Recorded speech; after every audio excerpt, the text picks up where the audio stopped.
नमस्कार सखी सह्याद्रीच्या आजच्या भागात मी स्वप्ना आपल्या सगळ्यांचं मनापासून स्वागत करते। सर्वप्रथम सगळ्या रसिक प्रेक्षकांना दिवाळीच्या हार्दिक शुभेच्छा। दीपावली हा उत्सव म्हणजे दिव्यांचा उत्सव, स्नेहाचा उत्सव, प्रेमाचा उत्सव। खरं तर आपल्या स्नेहाच्या व्यक्तींना आठवण्याचा आणि त्यांच्या सानिध्यात राहण्याचा उत्सव।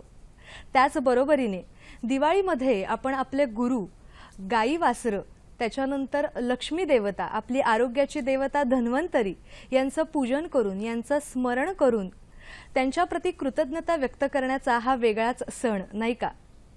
दिवाळीमध्ये घरोघरी मातीच्या पणतीमध्ये वात आणि तेल घालून संध्याकाळी अंगणामध्ये दिवे लावले जातात आणि या ज्योतीच्या प्रकाशामध्ये आपल्या जीवनातील दुःख, यातना, वेदना यांचा अंधार दूर होऊन आपल्या सर्वांचंच जीवन एक छान सुखी, समाधानी, आरोग्यदायी व्हावं हाच हा सण साजरा करण्यामागचा उद्देश आहे। आज धनत्रयोदशी, आयुर्वेद शास्त्राचे प्रवर्तक धन्वंतरी यांचा आज जन्मदिवस।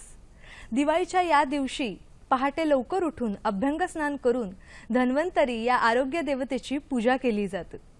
याशिवाय धनसंपत्तीची सुद्धा पूजा करून सगळ्यांनाच एक निरोगी दीर्घायुष्य लाभावं म्हणून आजचा हा दिवस, आजचा हा खास दिवस नाही का। ओम नमो भगवते वासुदेवाय धन्वंतरी अमृत कलश हस्ताय सर्वामय विनाशाय त्रैलोक्यनाथाय महाविष्णवे स्वाहा। धन्वंतरीचं असं स्मरण करून आजच्या भागाला आपण सुरुवात करूया। आजचा विषय काय आहे तो पाहून घेऊया। धनत्रयोदशी निमित्ताने आजचा आपला खास विषय, खास विशेष भाग धनसंपदा या नावाने। आणि या संदर्भात मार्गदर्शन करण्यासाठी, गप्पा मारण्यासाठी आपण व्यक्तिमत्वही तितकंच छान आमंत्रित केलेलं आहे। ज्येष्ठ साहित्यिका, कवयित्री, मराठी विश्वकोशाची 53 वर्षे चाललेली संहिता खंडांची पूर्ती ज्यांनी केली त्या डॉक्टर विजया वाड आज आपल्याकडे आलेले आहेत। मॅडम नमस्कार। नमस्कार। सखी सह्याद्री कार्यक्रमात अतिशय मनापासून स्वागत आणि दिवाळीच्या तुम्हाला सुद्धा खूप खूप शुभेच्छा। माझ्या सुद्धा तुला आणि आपल्या सगळ्या लाडक्या सह्याद्री वाहिनीच्या प्रेक्षकांना खूप खूप शुभेच्छा। आपण डॉक्टर विजया वाड यांच्याशी गप्पा मारणार आहोत, त्यांच्याकडून खूप छान छान जाणून घेणार आहोत। तुमचा सुद्धा सहभाग कार्यक्रमात तितकाच महत्त्वाचा आहे। संपर्कासाठी दूरध्वनी क्रमांक काय आहेत ते पाहून घेऊया। 24908050 24988050 022 हा एसटीडी कोड फिरवायचा आहे मुंबई बाहेरच्या प्रेक्षकांनी आणि जे प्रेक्षक मोबाईलवरून फोन करणार आहेत त्यांनी। नेहमीप्रमाणे एक छोटीशी विनंती वजा सूचना, प्रश्न विचारताना आपल्या दूरदर्शन संचाचा आवाज थोडा कमी ठेवा म्हणजे तुमचा आवाज, तुमचा प्रश्न आमच्यापर्यंत व्यवस्थित पोहोचू शकेल आणि आपल्याला आपल्या पाहुण्यांकडून छान मार्गदर्शन करून घेता येईल। एवढी एक छोटीशी सूचना पाळा आणि भरभरून प्रश्नांनी आमच्या या चर्चेमध्ये, आमच्या या गप्पांमध्ये सहभागी व्हा। लगेचच करणार आहोत गप्पांना सुरुवात। विषय आहे धनत्रयोदशी निमित्त धनसंपदा आणि मार्गदर्शन करतायत डॉक्टर विजया वाड। मॅडम, दिवाळीचा सण आहे आणि दिवाळी म्हणजे दिव्यांचा सण, छान उत्साहाचा सण, आपल्या सगळ्यांच्याच आवडीचा सण आहे। मग एकंदरीतच दिवाळी सणाचं महत्त्व तुम्ही काय सांगाल? कारण ते छान 5 दिवस असतात आणि त्या 5 दिवसांची पूर्वतयारी सुद्धा आपण खूप अगोदरपासून सुरू केलेली असते। मग या निमित्ताने तुम्ही काय सांगाल? पूर्वी की नाही म्हणजे माझा दादा आकाश दिवा करायचा। बरं। आणि त्यामुळे घरामध्ये ते सगळं असं पडलेलं असायचं सामान, ते छोटे छोटे बांबू आणि ते रंगीत कागद लावायचे, नंतर त्या झिरमिळ्या मी कापायचे। बरं। तर ती जी एक सुंदर गोष्ट आपल्या घरात व्हायची ती आता आपल्याला इतकी सहजपणे बाहेर उपलब्ध झाली आहे, तर त्यामुळे सहजपणे बाहेरून आकाश कंदील आणण्याची एक प्रथा सुरू झाली आहे। परंतु अजूनही कितीतरी मुलं असं म्हणतात मला आकाश कंदील शिकायचंय, मला आकाश कंदील स्वतः करायचंय। तर मला असं वाटतं की पालकांना आपण सांगूया की आपल्या मुलांना आकाश कंदील करू द्या। आता यावर्षी तुमची दिवाळीला तुम्ही आणला असेल, परंतु शेवटच्या दिवसापर्यंत त्याचा आकाश कंदील होईल तर तोही लावा। अरे वा, नाही का? तर काय होतं, निर्मितीचा एक सुंदर आनंद आपल्याला मिळतो. आणि धनत्रयोदशी आज आहे. माझ्यासाठी हा दिवस खूप सुखाचा, आनंदाचा असा आहे. कारण सांगू का स्वप्ना, धनत्रयोदशीला माझा विवाह झाला. अरे वा, म्हणजे आज खरं तर दुहेरी छान योग आहे. लग्नाच्या वाढदिवसाच्या सुद्धा तुम्हाला खूप खूप शुभेच्छा. खूप खूप धन्यवाद. आणि असं अगदी 20 वर्षाची होते, 21वं वर्ष लागलेलं होतं. आणि दादरला ब्राह्मण सहाय्यक संघामध्ये विवाह झाला. आणि नंतर आम्ही तेव्हा कल्याणला राहायचो. आणि माझं माहेर ठाण्यामध्ये होतं. तर हल्ली मुली रडत नाहीत ग, पण मी इतकी रडत होते की ठाणं आलं तेव्हा माझा धाकटा 15 वर्षाचा दीर म्हणाला की वहिनी बास ना आता कल्याणला आपण चाललोय, आता ठाणं सुटलं, तुझं माहेर सुटलं, आता तू सासरी आनंदाने प्रवेश कर. अशी खूप गमतीची गोष्ट त्यावेळेला झाली होती. आणि आईनी यांना 100 रुपयाची नोट दिली होती. हे बघ, 1967 साली 100 रुपयाच्या नोटेला खूप किंमत होती. अगदी अगदी. आता त्या 100 रुपयाच्या नोटेला काही किंमत नाही राहिली एवढी. पण ती त्यांच्या हातून हरवली, कुठल्या खिशात ठेवली ते कळेना. आणि म्हणून मला आणखी रडू येत होतं की ती 100 रुपयाची नोट हरवली. तर सासरे म्हणले, अगं 100च होते ना. मी म्हटलं, त्या 100 या रकमेची मला हे नाही वाटत आहे. माझ्या आईनी दिलेली नोट पहिली आणि ती त्यांनी हरवली. मग अगदी कसं तरी करून सगळे खिसे बघितल्यावरती एकदा सापडली, तेव्हा माझ्या तोंडावरती हसू आलं. तर धनत्रयोदशी ह्या दिवशी, आता तू इतका सुंदर श्लोक म्हटलास ना, तर ते धन्वंतरी असा अमृत कुंभ घेऊन आले. आणि त्यामुळे आयुर्वेदामध्ये याला खूप महत्व आहे. आणि कडुनिंब आणि साखर असं तो पाला देऊन सगळ्यांना प्रसादासारखा देण्याची एक पद्धत आहे.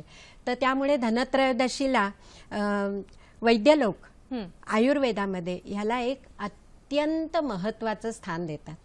काही लोक धनत्रयोदशीला कुबेराची पूजा करतात, तर काही लोक लक्ष्मी पूजनाच्या दिवशी त्याची पूजा करतात. मी मात्र माझ्या घरी धनत्रयोदशीलाच कुबेर काढते. फार सुंदर रांगोळी काढते त्याची आणि अशी एक टाकी काढते. आणि त्या कुबेराला अशी शेंडी वगैरे काढून त्याचं सरळ नाक सुंदर. आणि मग त्याच्यावरती माझ्याकडे ठेवायला काय असे खूप दागदागिने नाहीयेत, कारण दागदागिने घेतलेच नाहीत अगं. बरं. तर पुस्तकं म्हणशील तर माझ्या घरात इतकी पुस्तकं आहेत ना, की तीच माझी धनसंपदा आहे. तर मी कुबेराला माझा विश्वकोश देते, माझी नवी आलेली पुस्तकं देते, नंतर मुलींना मिळालेली बक्षिसं त्याच्या समोर ठेवते. आणि मला असं वाटतं की कुबेर खूप समाधान पावतो माझा त्यामुळे.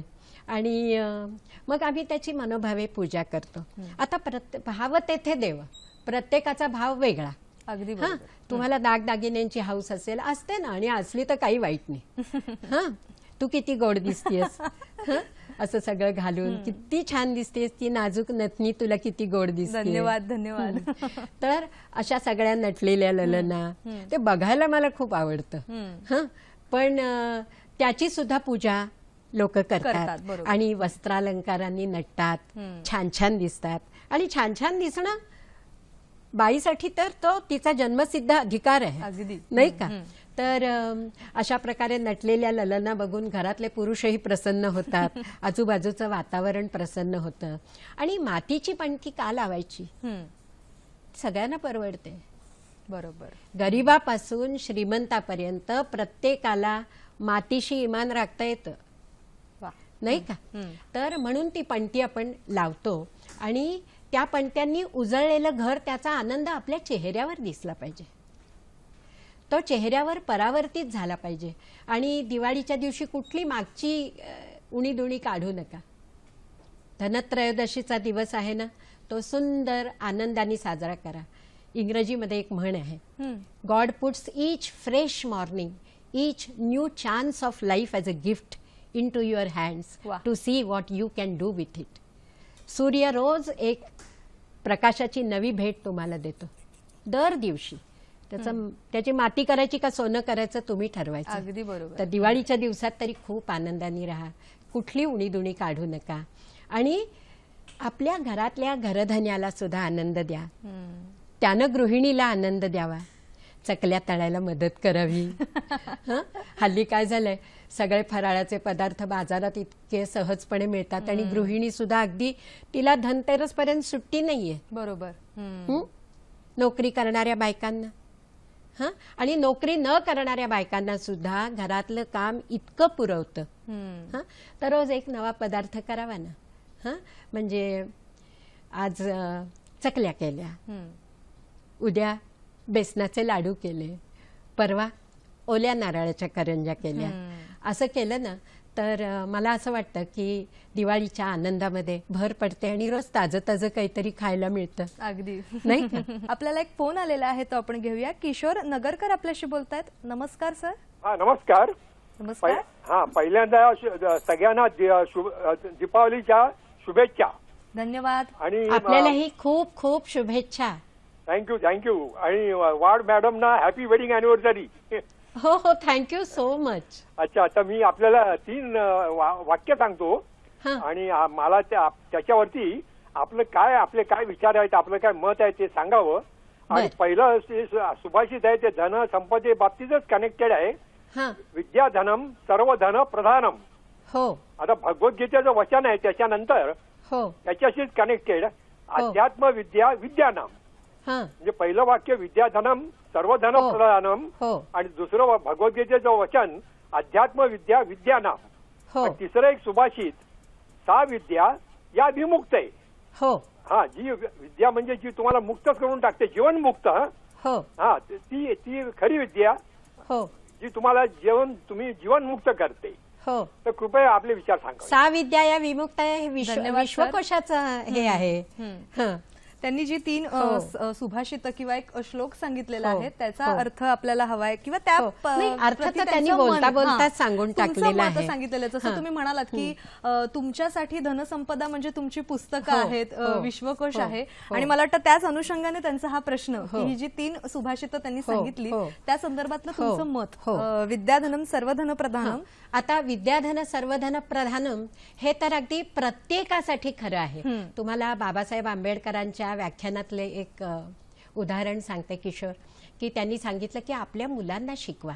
बायकांचं म्हणजे बायकांसमोर ते बोलत होते तेव्हा एक बाई म्हणाली की अरे दादा, माझ्या घरात काही खायलाच नाहीये, तर खायला देऊ का शिकवू? उपाशी ठेवू मुलांना का शिकवू? तेव्हा ते म्हणले उपाशी राहिली तरी चालतील, परंतु त्यांना शिकव, कारण शिकणं हे सगळ्यात महत्वाचं, असं बाबासाहेब आंबेडकरांनी सांगितलं. तेव्हापासून विद्या हे सगळ्यात मोठं धन आहे असं म्हटलेलं आहे. आणि मी आणखी एक किशोर एक आठवण याला जोडून सांगते.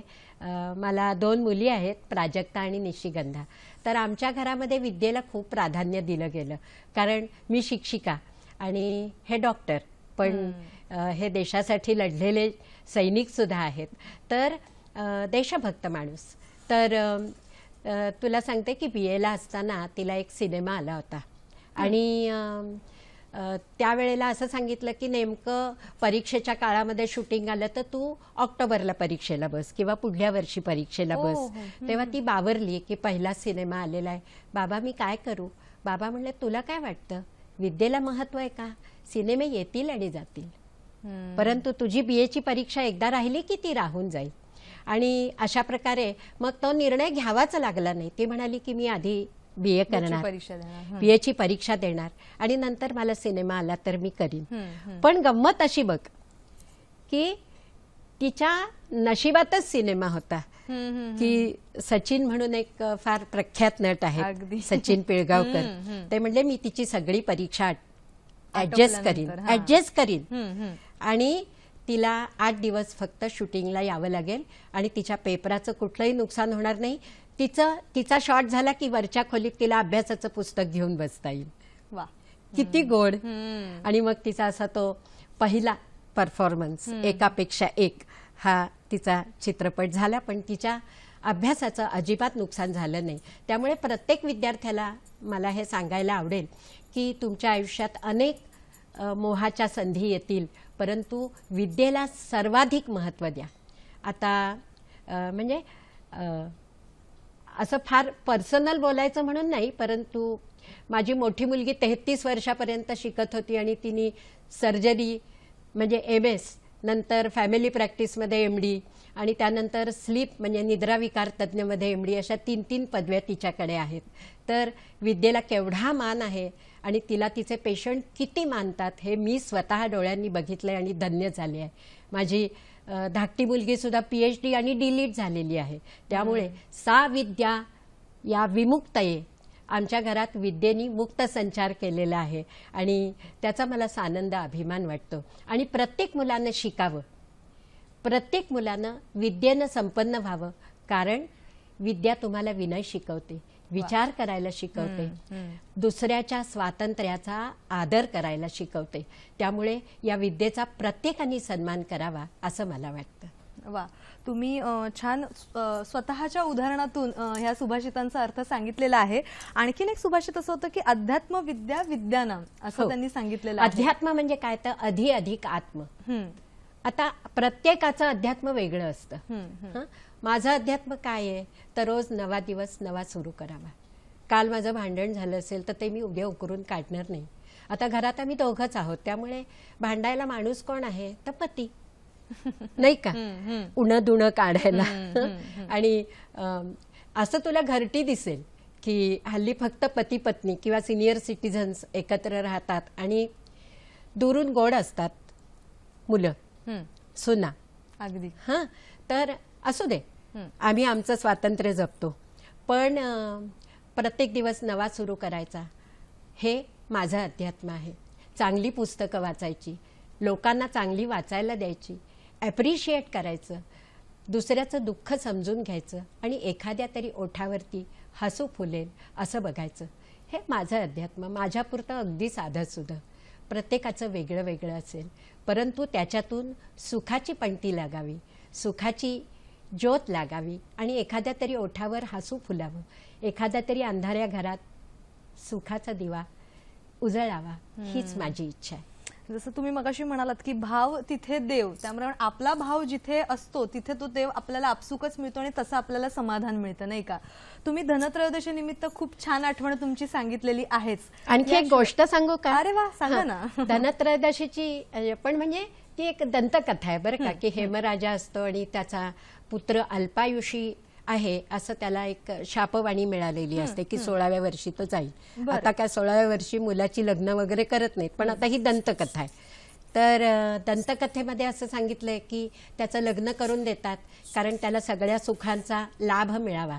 आणि त्यानंतर काय करतात, ती पत्नी असते ती त्याला धनत्रयोदशीच्या दिवशी रात्री झोपू देत नाही आणि सगळीकडे असं हिरे माणकं सोनं चांदी असा प्रकाश करते. आणि त्या लखलखाटामध्ये यमराज हे करतो, सर्परूप घेऊन येतो आणि त्याचे डोळे दिपतात आणि तो काही आत प्रवेश करू शकत नाही, त्याला परत जावं लागतं.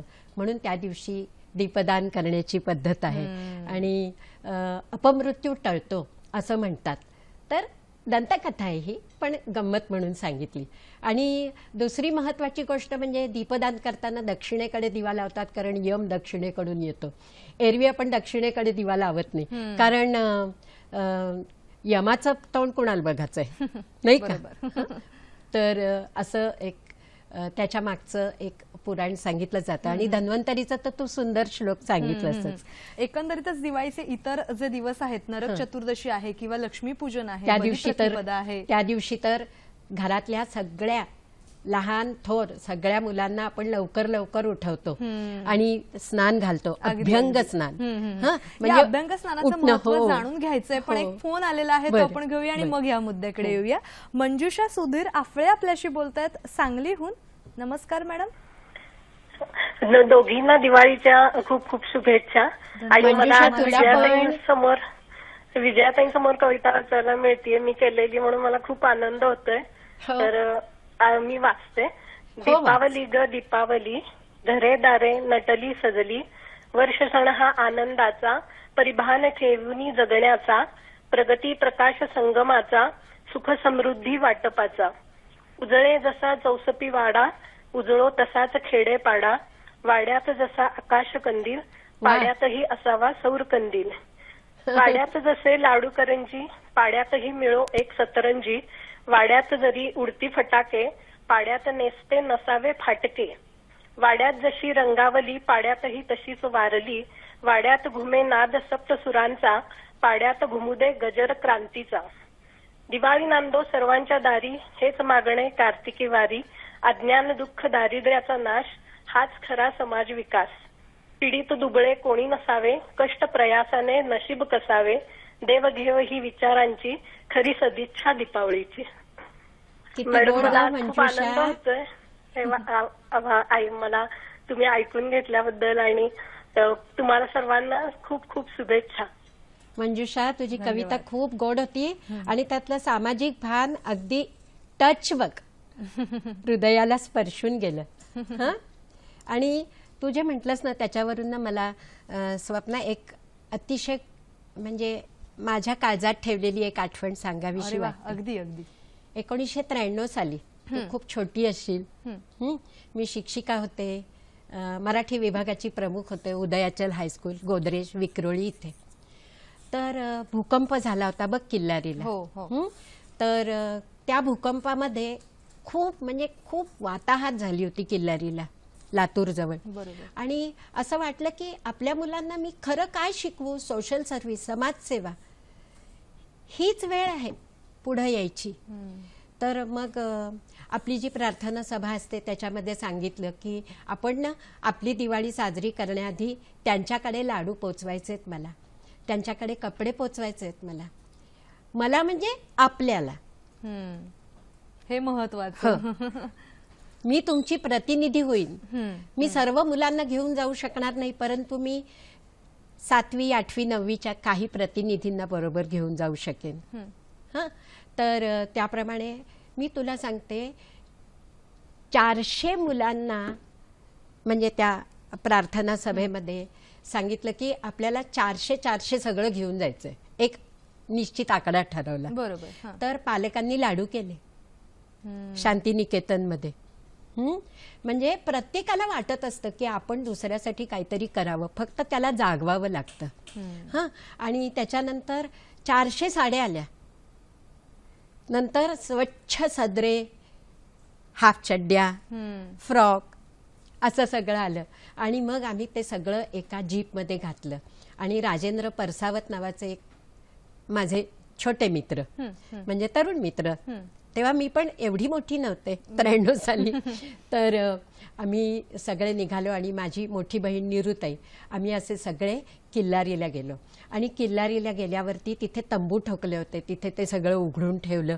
माझी मुलं अशी उभी राहिली बाजूला आणि त्यांनी ती वाताहत बघितली ना आणि त्यांना इतकं वाईट वाटलं आणि त्यांना वाटलं की फार बरं झालं की आपण इथे आलो.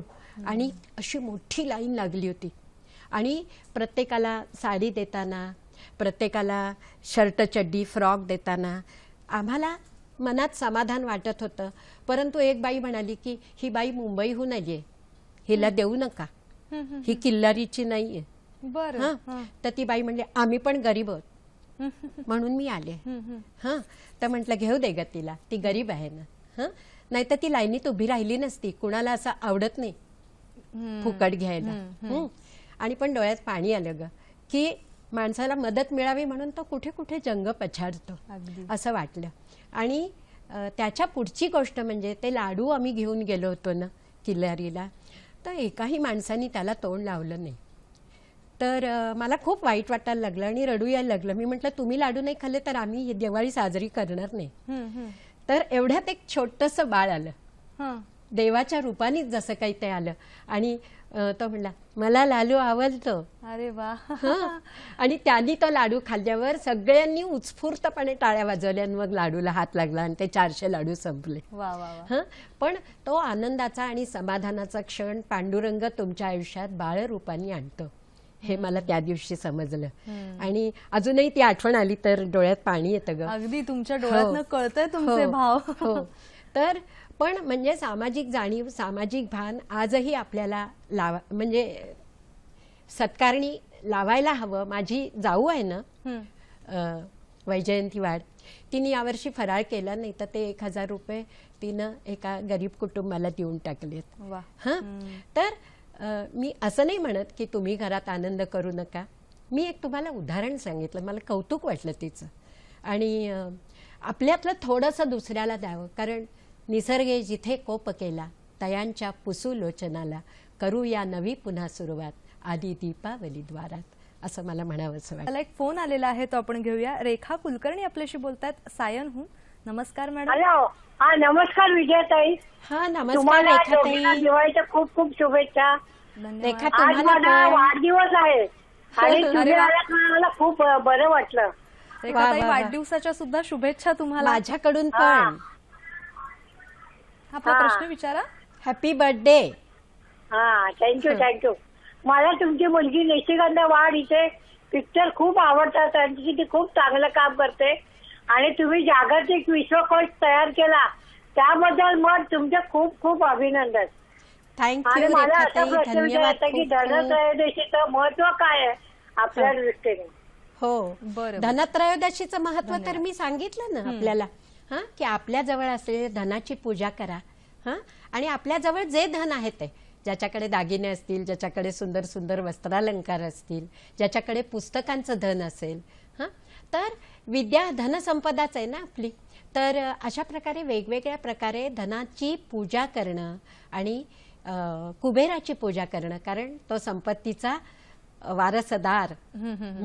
तर त्याची पूजा करणं, आपल्या घराच्या आनंदासाठी सुखासाठी प्रार्थना करणं, दीप उजळणं, हे धनत्रयोदशीचं महत्व.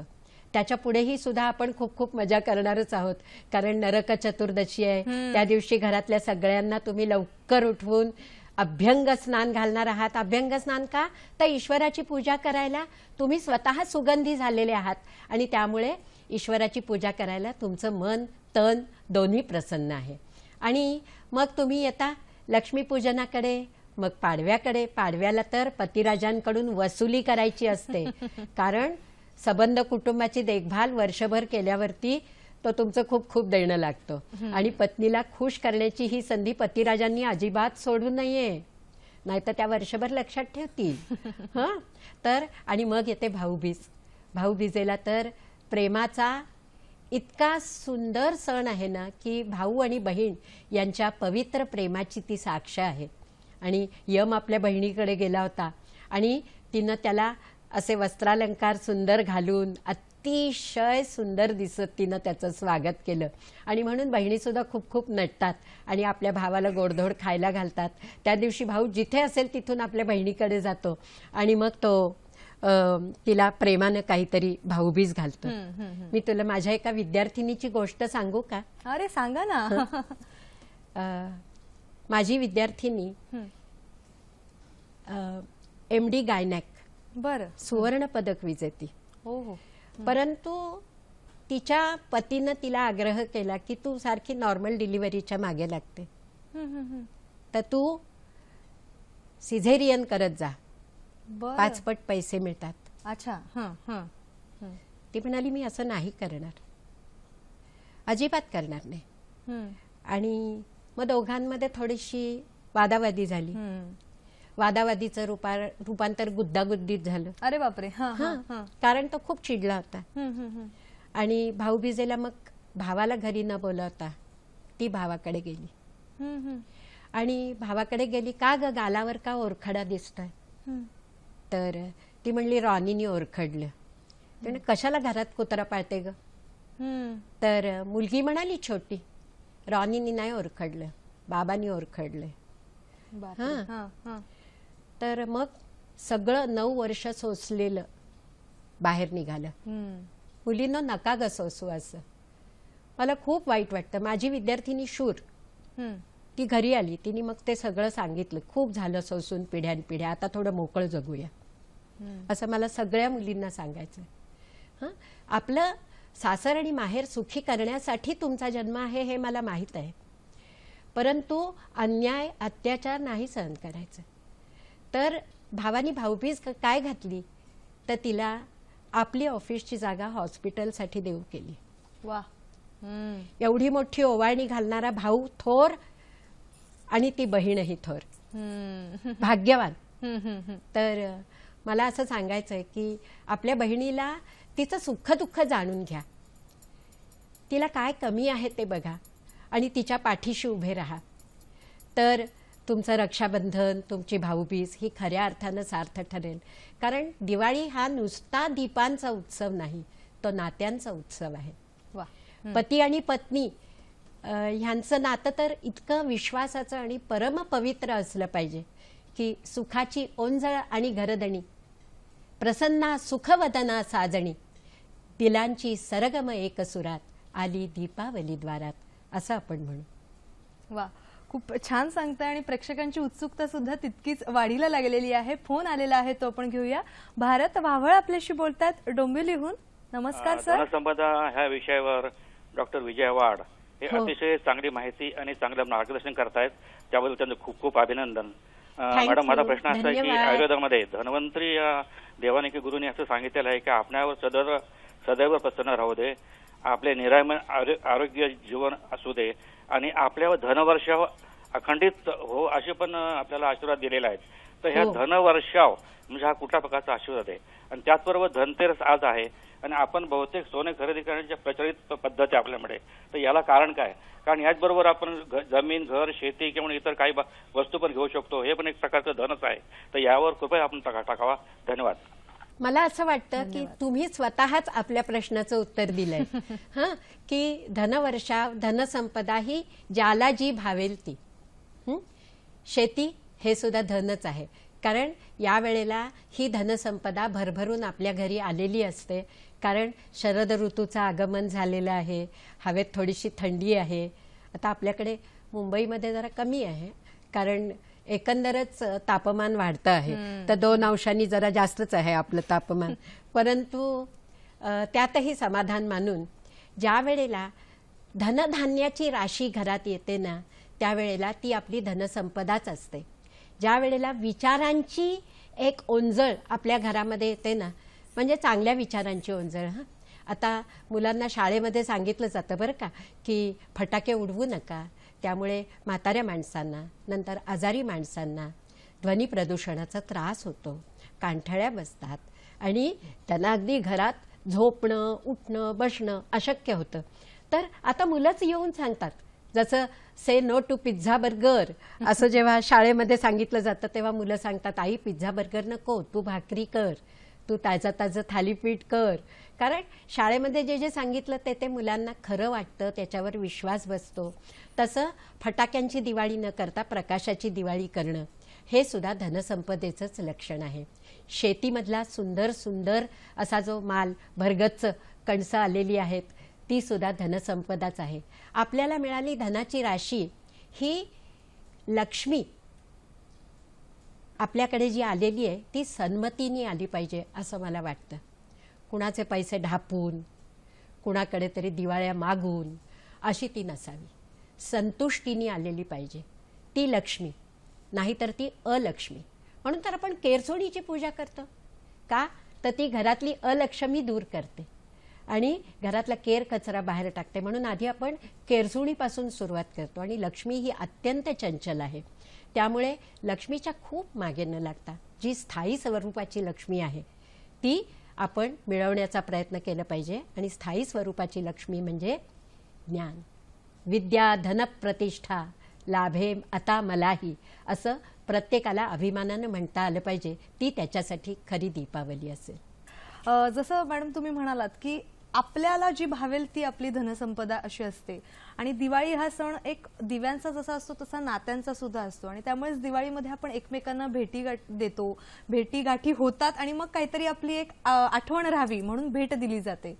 तर मग या निमित्ताने तुम्ही काय सांगाल की आपण कुठल्या भेटी दिल्या पाहिजेत? इतका गोड प्रश्न विचारलायस ना तू, की आजी आजोबांना तर असं होतं की असं एक सुंदर इंग्लिश वचन आहे बरं का, grand parents have silver in their hair and gold in their heart. वा. तर हे गोल्ड आपण तर मुलांना देतच असतो, नात्याची मायेची ऊब तर आपण देतच असतो. आणि आजीकडे नातवंडांची फरमाईश पण असते की हे कर ते कर, दिवाळीला मला हे पाहिजे ते पाहिजे. त्याचबरोबर त्यांना वस्तू पण हव्या असतात.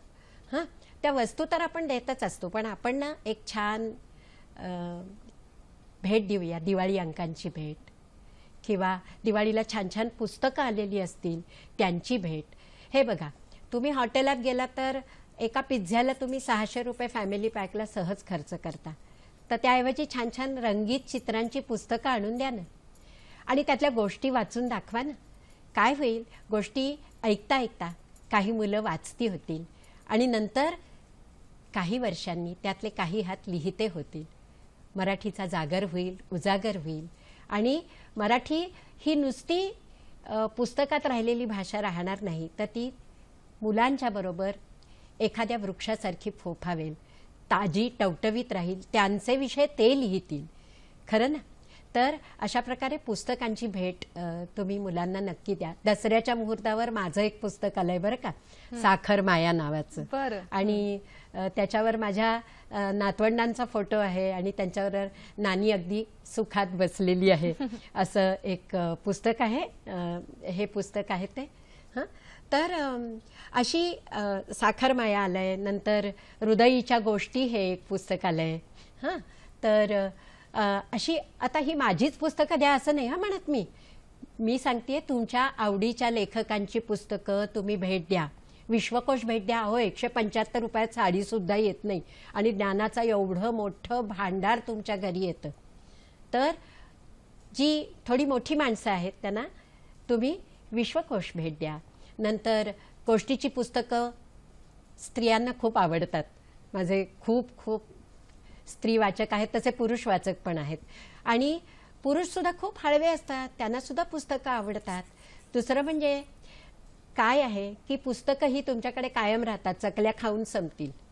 चिरतन टिकणारी अशी ही हो. भेट. आणि शेवटी तुम्ही म्हणालात की विद्या धन प्रधानम, हो. त्यामुळे हे विद्येचं धन आपण हो. संपदेच्या रूपात आपल्या आप्तजनांना देऊ शकतो, नाही हो. का? फोन आलेला आहे तो आपण हो. घेऊया. हो. मंजुश्री वैद्य आपल्याशी बोलतायत औरंगाबादहून. नमस्कार मॅडम. नमस्कार डॉक्टर विजया वाडाने आपल्याला सुद्धा आणि दिवाळीच्या हार्दिक शुभेच्छा. आणि दुसरं म्हणजे आपल्याला पण मंजुश्री दिवाळीच्या खूप खूप शुभेच्छा. आपल्या लग्नाचा वाढदिवस आहे असं कळलेलं आहे. आपल्या सहजीवनाबद्दलही आपल्याला आपलं अभिनंदन. इतक्या वर्षांचं ते धन्यवाद मंजुश्री. आणि दुसरं मॅडम एक तुम्हाला विचारायचं होतं, ही जी मराठी विश्वकोश निर्मिती आपण केलेली आहे त्याबद्दलही आपलं मनपूर्वक अभिनंदन. पण एक प्रश्न असा होता मनामध्ये, आजकाल आपण समाजात वावरताना जेव्हा आपण समोरच्या व्यक्तीशी एखाद्या मराठी माणसाशी बोलत असतो आणि जेव्हा आपण शुद्ध मराठीमध्ये बोलतो, आपण रूम ऐवजी खोली जरी म्हटलं ना, ती व्यक्ती आपल्याकडे ही व्यक्ती रेडी आहे असं म्हणून पाहते. मग मराठी माणूसच दुसऱ्या मराठी माणसाशी शुद्ध मराठीमध्ये कधी बोलेल, हा प्रश्न आहे माझा तुम्हाला. आपण आपल्यापासून सुरुवात करूया ग मंजुश्री. हे बघ, मराठी माय आहे आपली, तिचा अभिमान प्रत्येकाच्या हृदयात आहे. हा, इंग्रजी आंटी आहे आणि हिंदी मावशी आहे. कुठल्याही भाषेचा दुस्वास नको. मी खरं सांगते, मी मराठी माध्यमातून शिकले आहे मंजुश्री.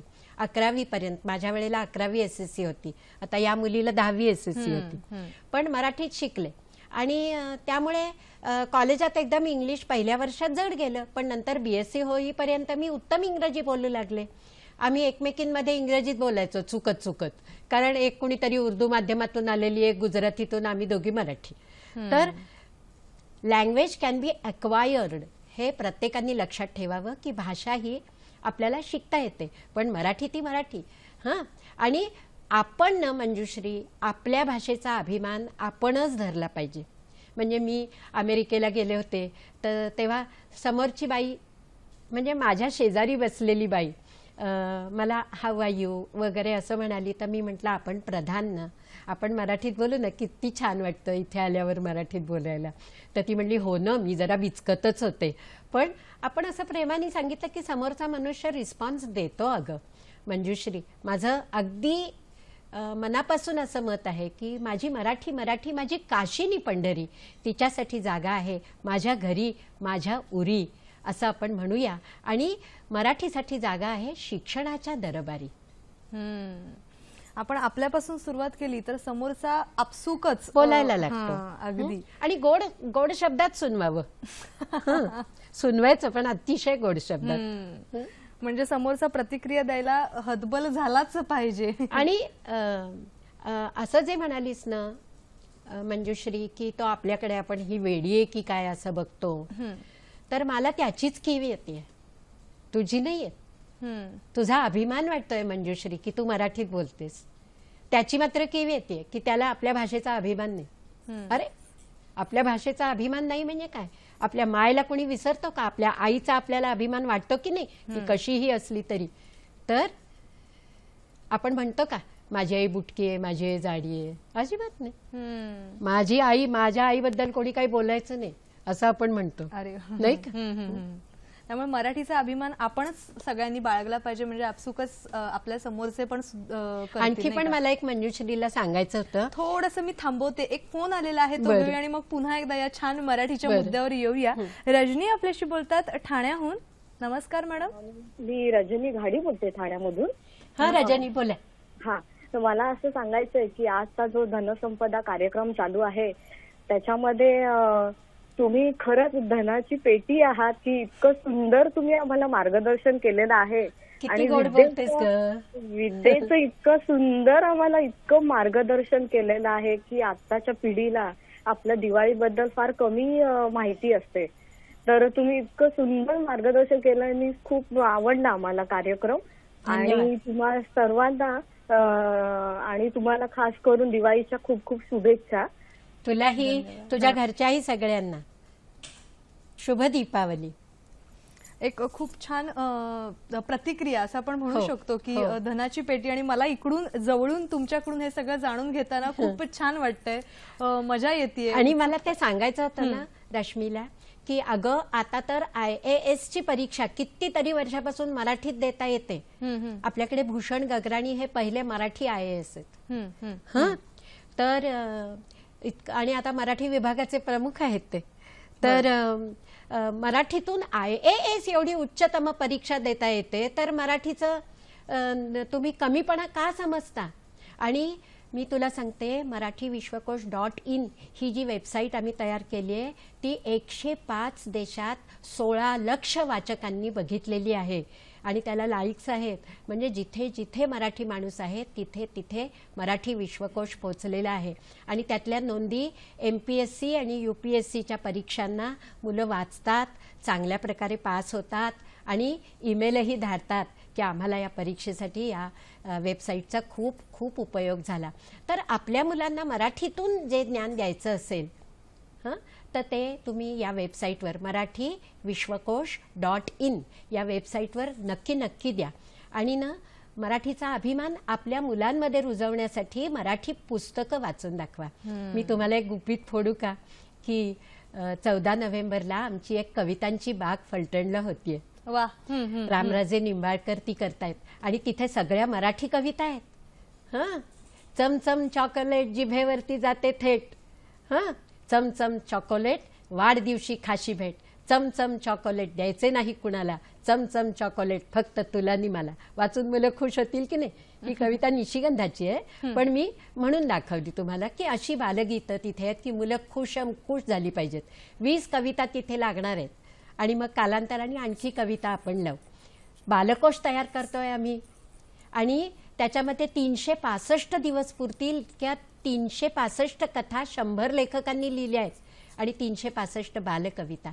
तेव्हा अशी जी सुंदर सुंदर पुस्तकं मराठीचा अभिमान राखत, मराठीची चव चाखत आपण मुलांसमोर दिली तर मला वाटतं की मराठी ही कायम मुलांची आवडती मायच राहील.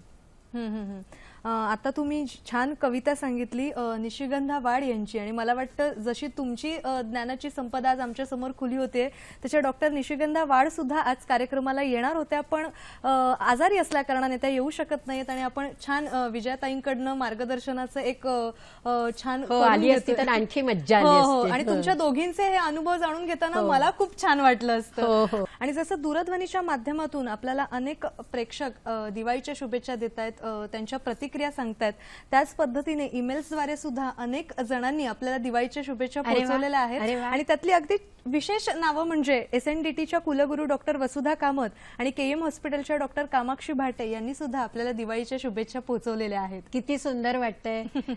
वसुधा कामत माझी अगदी सख्खी मैत्रीण आहे. बरं, त्यामुळे आणखी छान वाटतंय.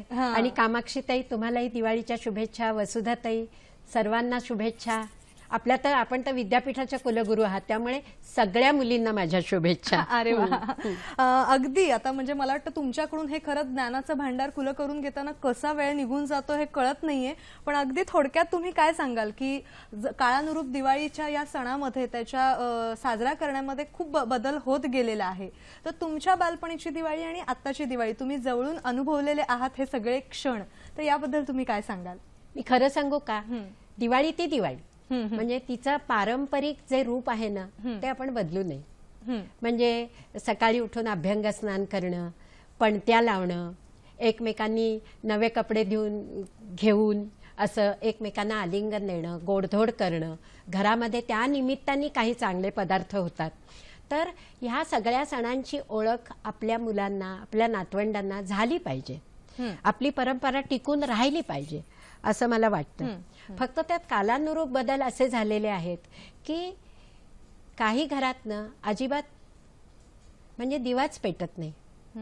आज आपल्याकडे अशी असंख्य घरं आहेत.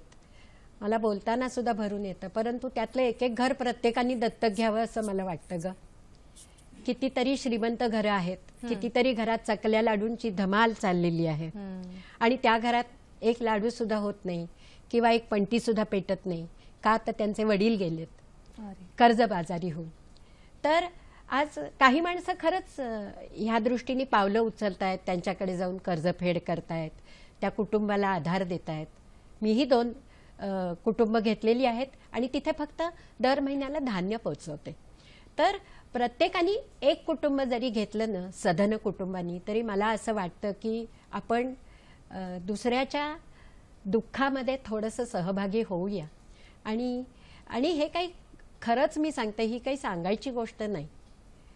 प्रत्येकाच्या मनात सद्भावना जागीच असते, प्रत्येकाच्या मनात ती ज्योत तेवतच असते.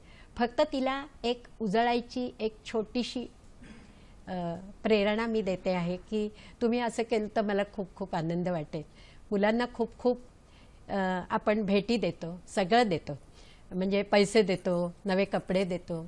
मी सांगू का, माझी आई ती काही फारशी शिकलेली नव्हती, आता 7वी पास होती, पण ती आपल्या घरातल्या सर्व श्रमजीवी माणसांना नवे कपडे केल्याशिवाय आम्हाला नवीन कापडं घेत नसे.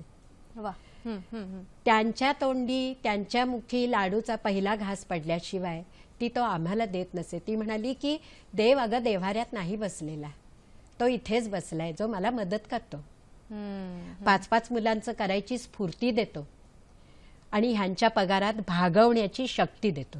वा वा वा. जसं तुम्ही म्हणजे तुमचं आतापर्यंत आपण जर तुमचा अनुभव थोडक्यात जाणून घेतलेला आहे, आणि तेव्हा आपण हेच म्हणू शकतो की धनत्रयोदशी असू देत किंवा इतर कुठलेही दिवस असू देत, आपण आपला जसा भाव असेल तिथे आपण देव मानायचा, त्या पद्धतीने दिवाळी साजरी करायची, आणि आपल्या समाधानाबरोबरच आपण इतरांच्या सुद्धा जीवनामध्ये थोडासा आनंद, थोडासा समाधान फुलवण्याचा नक्कीच प्रयत्न करायचा. आणि मला वाटतं या वेगळ्या अर्थाने आपण ही दिवाळी साजरी करूया. तुम्हाला आजचा कार्यक्रम कसा वाटला हे आमच्यापर्यंत जरूर पोहोचवा, किंवा तुमच्या इतरही काही प्रतिक्रिया असतील किंवा विषय सुचवायचे असतील तर तेही आमच्यापर्यंत पोहोचू द्या. त्यासाठी आमचा ईमेल आयडी आहे sakhisayhadri@gmail.com. याशिवाय तुम्ही फेसबुकला सुद्धा, फेसबुक पेजवर sakhisayhadri.dd या फेसबुक पेजवर सुद्धा तुम्ही भेट देऊन तुमच्या प्रतिक्रिया नोंदवू शकता. तुमच्या प्रतिक्रियांची आम्ही वाट पाहतोय, पण आता मात्र इथेच थांबण्याची वेळ झालेली आहे. खरं तर तुमच्यासोबत छान वेगवेगळे अनुभव जाणून घेताना कसा वेळ गेला हे कळलेलं नाहीये. वेळ संपूच नाही असं वाटतंय, पण कुठेतरी घड्याळ खुणावतंय, त्यामुळे इथे थांबावं लागतंय. पुन्हा एकदा दिवाळीच्या शुभेच्छा देते, लग्नाच्या वाढदिवसाच्या शुभेच्छा देते, आणि इथे येऊन तुम्ही खूप छान ज्ञानाचं भांडार खुलं केलं त्याबद्दल मनापासून धन्यवाद. धन्यवाद. सगळ्यांना दिवाळीच्या हार्दिक शुभेच्छा. शुभ दीपावली.